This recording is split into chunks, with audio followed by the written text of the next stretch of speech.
इन रुझानों के बीच में हमारे साथ छत्तीसगढ़ की सियासत का एक बड़ा चेहरा, संभावनाशील चेहरा राजेश मूणत से जुड़ गए।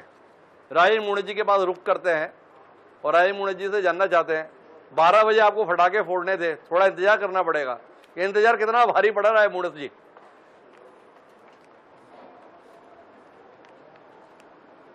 इंतजार भारी नहीं पड़ रहा है, जनता का विश्वास भाजपा के साथ है।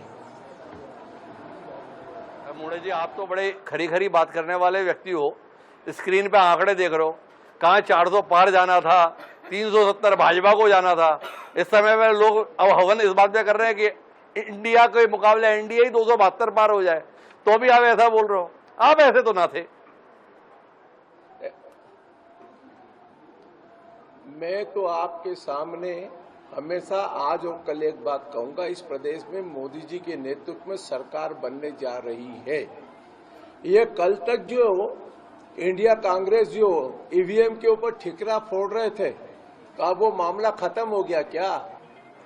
अभी थोड़ी देर के बाद में फिर वही कहानी दोहराएंगे ये लोग। और इसलिए मैं आपके माध्यम से श्योर करता हूं इस देश की और प्रदेश की जनता को कि भारतीय जनता पार्टी जो पिछली बार जितनी सीट लेके आई थी उससे ज्यादा सीट लेकर के आ रही है, और इस प्रदेश में ही नहीं देश में पुनः नरेंद्र मोदी के नेतृत्व में सरकार बनने जा रही है। वो तो सब ठीक है राजेश मूणत जी, आप तो आखिरी समय तक इस बात पर टिके ही रहना, पर ये तो बताओ कि ये शेयर बाजार में क्यों निपटारा कर दे रहे हो आप? पता है ना, वो 2300 अंक डूब गए, वो एग्जिट पोल वालों ने इतनी मेहनत करके ऊपर उठाया था, अभी कमाई 24 घंटे रह भी ना पाई, 12 लाख करोड़ का नुकसान हो गया, खबरें चल रही हैं। इतना बड़ा नुकसान क्यों करा दिया आप लोगों का? अरे हमने किसी का नुकसान नहीं कराया साहब, हम तो ये चाहते हैं बाजार ऊपर नीचे चलता रहे और मोदी की सरकार बनती रहे, उसके आगे कोई लेना देना नहीं, क्योंकि अपन ने आज तक जीवन में कभी शेयर खरीदा नहीं। अगर आप भी एक तरफा दिखा दोगे पूरा, तो फिर टीवी और दर्शकों को मजा नहीं आएगा। इसलिए थोड़ी उत्सुकता बरकरार रहना चाहिए, और कोई चीज आसानी से मिल जाती तो मजा नहीं आता।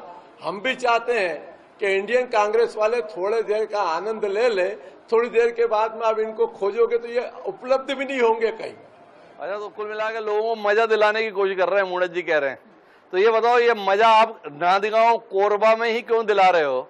बाकी जगह दिलाने में क्यों संकोच कर रहे हो? और खासतौर पे जहां पर आप बैठे हो रायपुर, यहाँ के लोगों को मजा क्यों नहीं करा रहे हो?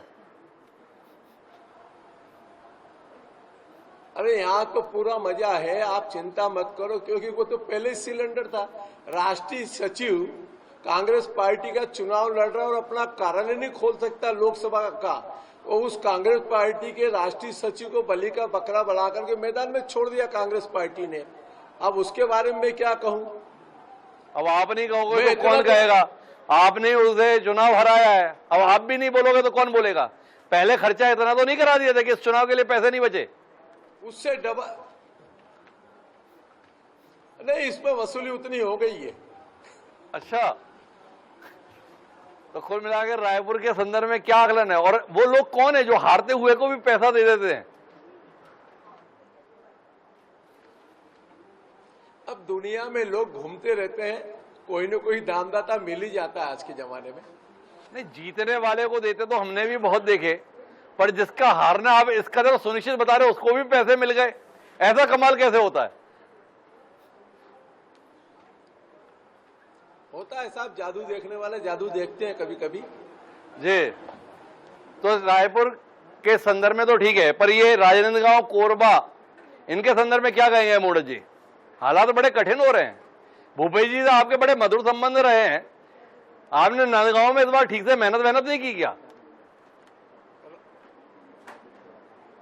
राजनांदगांव भाजपा जीत रही है, और मेरे स्टेटमेंट के आधार पर भूपेश जी से पूछ लो आप जी, क्या राजनांदगांव अगर वो हारेंगे तो विधानसभा से इस्तीफा देंगे क्या? जी।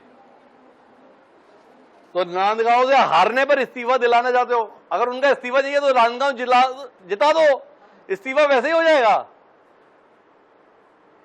नहीं कहा, अरे निपटे हुए आदमी को जो पूरा प्रदेश निपटा के छोड़ के गया मेरे दादा, छत्तीसगढ़ की जनता जानती उनके बारे में, इसलिए ज्यादा उनके बारे में मेरा कुछ नहीं कहना।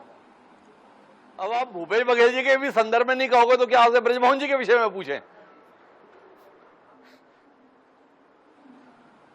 ऐसा है, ब्रिजमोहन जी छत्तीसगढ़ के कद्दावर नेता है और जी। छत्तीसगढ़ में सबसे ज्यादा वोट से जीतने वाला प्रत्याशी है जी। तो एक बात बताओ राजेश मूणत जी, ये रायपुर के संदर्भ में क्या उम्मीद करा भविष्य को लेकर? सबसे बड़े अंतर से जीतने वाले शख्स को दिल्ली में सरकार आपकी बनी रही है, आपने बता दिया है, तो इतना सम्मान मिलेगा? मंत्री बनवा दोगे ना आप? बिल्कुल, छत्तीसगढ़ से मंत्री बनेगा, सम्मान मिलेगा। छत्तीसगढ़ प्रगतिशील राज्य में जाए, डबल इंजन की सरकार बने, विष्णुदेव साय जी के नेतृत्व में छत्तीसगढ़ प्रगति के मार्ग को आगे लेकर के जाए, ये इसके लिए भाजपा कार्यकर्ता तैयार बैठा है। अच्छा, किसकी संभावना ज्यादा है इस परिणाम के बाद में? ब्रजमोहन अग्रवाल के केंद्र में मंत्री बनने की संभावना ज्यादा है या राजेश मूणत के राज्य में मंत्री बनने की संभावना ज्यादा है? 11 की 11 सीटों में भाजपा जीत रही है। 11 में जो भी बनेगा वो भाजपा का कार्यकर्ता ही मंत्री बनेगा। अरे वो तो ठीक है मूणत जी, इतना दाएं बाएं से क्यों बात कर रहे हो?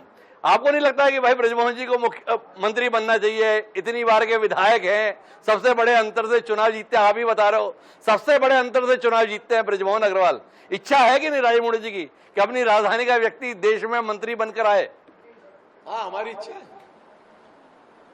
तो बिल्कुल कल मेरी मिला इच्छा है, जी, पार्टी के कार्यकर्ताओं की इच्छा है। जी। बनेगा कोई भी, वो भारतीय जनता पार्टी का कार्यकर्ता ही बनेगा और इसलिए पार्टी के कार्यकर्ता मजबूत हों। जी। तो चलिए राजेश मूणत जी, आपको एक जानकारी के साथ में आपको धन्यवाद देते हैं। भारतीय जनता पार्टी के प्रभारी रहे हैं लंबे समय तक धर्मेंद्र प्रधान, वो चुनाव लड़ रहे हैं संबलपुर से। मूणत जी ने बड़ी मेहनत की थी उड़ीसा में, तो संबलपुर से धर्मेंद्र प्रधान इस समय 20,000 वोटों से आगे चल रहे हैं संबलपुर लोकसभा में।